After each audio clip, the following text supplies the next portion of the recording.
Բարև։ Ինչու ենք մենք մեծ ցավով հիշում մեր պարտությունները։ Ինչու ենք կորցնում վստահությունն անհաջողությունից հետո, անգամ եթե ոչ ոք մեզ դրանում չի մեղադրում։ Գիտնականները կարծես գտել են պատասխանը։ Գիտությունների եւ տեխնոլոգիաների Օկինավայի ինստիտուտի հետազոտողները ուղեղում հայտնաբերել են նեյրոնների խումբ, որը ստիպում է մեզ սովորել պարտությունների վրա։ Այս բջիջները պատասխանատու են նրա համար, թե ինչպես ենք մենք արձագանքում պարտություններին անհաջող վեճից մինչև տապալված հարցազրույց աշխատանքի ընդունվելու համար։ Ու ինչը հատկապես հետաքրքիր է, առանց այդ նեյրոնների ուղեղը ուղղակի դադարում է զգալ անհաջողությունները։ Գիտափորձերի ընթացքում գիտնականները հետևել են արու մկներին։ Ինչպես հայտնի է, մկների մոտ սոցիալական կարգավիճակը որոշվում է մենամարտերի միջոցով։ Երկու մուկ հակառակ կողմերից մտնում են նեղ խողովակը։ Հաղթում է նա, ով կարողանում է ստիպել մյուսին նահանջել։ Այդպիսի մի քանի մենամարտից հետո ձևավորվում է առաջնորդների ու ենթակաների հստակ հիերարխիա։ Բայց հետո սկսվում է ամենահետաքրքիրը։ Երբ հետազոտողները խառնել են խմբերն ու ստիպել առաջնորդներին մենամարտել այլ առաջնորդների հետ, ուժերի բալանսը կտրուկ փոխվել է։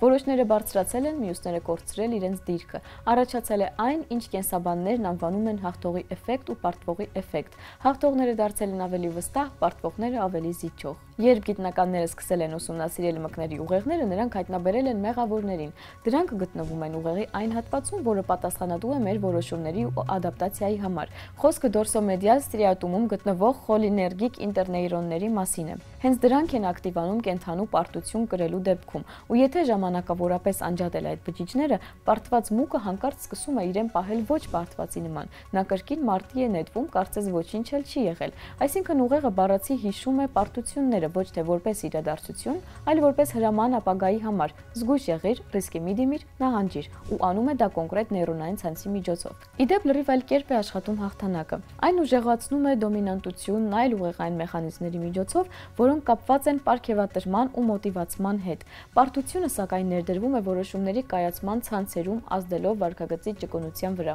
Ու չնայած գիտափորձերն անցկացվել են մկների վրա, գիտնականները համոզված են նման մեխանիզմներ գոյություն ունեն նաև մարդկանց մոտ։ Ուղղակի մեր պարտվողի էֆեկտը շատ ավելի բարդ է, քանի որ մենք ապրում ենք տասնյակ սոցիալական ու էմոցիոնալ կոնտեքստներում։ Կարելի է լինել վստահ ղեկավար ու անվստահ ծնող կամ հակառակը, բայց էությունը նույնն է, մեր ուղեղը հաշվում է պարտությունները։ Յուրաքանչյուր անհաջողություն մի փոքր վերադասավորում է նեյրոնային կապերը, դարձնելով մեզ ավելի զգույշ կամ ճիշտ աջակցության դեպքում ավելի խելացի ու կայուն։ Ու հնարավոր է, որ այդ մեխանիզմը հասկանալը մի օր կօգնի մարդկանց ազատվել սխալվելու վախից։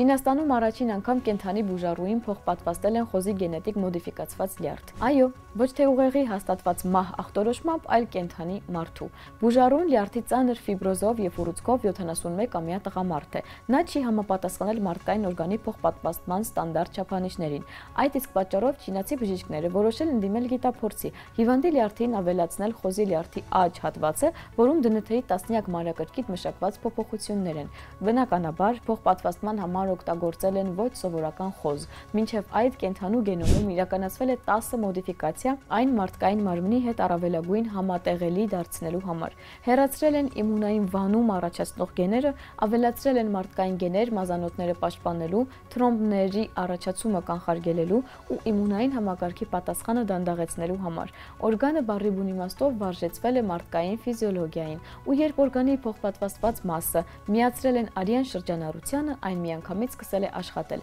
արտադրել լեղի, մասնակցել նյութափոխանակությանը, կարծես հենց սկզբից օրգանիզմի մաս է եղել։ Սա հերթական անգամ ցույց է տալիս, որ դոնորների դեֆիցիտի պայմաններում քսենոտրանսպլանտացիան, կենդանու օրգանների փոխպատվաստումը մարդուն արդեն ոչ թե զուտ հետաքրքիր գաղափար է, այլ իրականություն։ Սակայն նման բարդ վիրահատությունները հաճախ ունենում են հետևանքներ։ 38-րդ օրը գրանցվել է բարդացում, թրոմբոտիկ միկրոանգիոպաթիա։ Մանր մազանոթներում սկսել են ձևավորվել թրոմբներ, որոնք հանգարել են արյան շրջանառությանը։ Արդյունքում առաջացել է անեմիա, նվազել է թրոմբոցիտների թիվը։ Բժիշկները պայքարել են բոլոր հնարավոր միջոցներով, հեռացրել են լյարդի փոխպատվաստված մասը, կիրառել են պլազմեֆերեզ ու հզոր դեղամիջոցներ, մոնոկլոնալ հակամարմիններ։ Որոշ ժամանակով բուժառուի վիճակը բարելավվել է, սակայն 5 ամիս անց նա վախճանվել է ցիրոզի բարդացումներից։ Կարելի է արդյոք սա անհաջողություն համարել։ Բժիշկների համար սա փորձ է։ որը ավելի արժեքավոր է, քան կենդանիների վրա տասնյակ գիտափորձերը, որովհետև առաջին անգամ պարզ է դարձել, խոզի օրգանը կարող է ապրել ու աշխատել մարդկային մարմնում։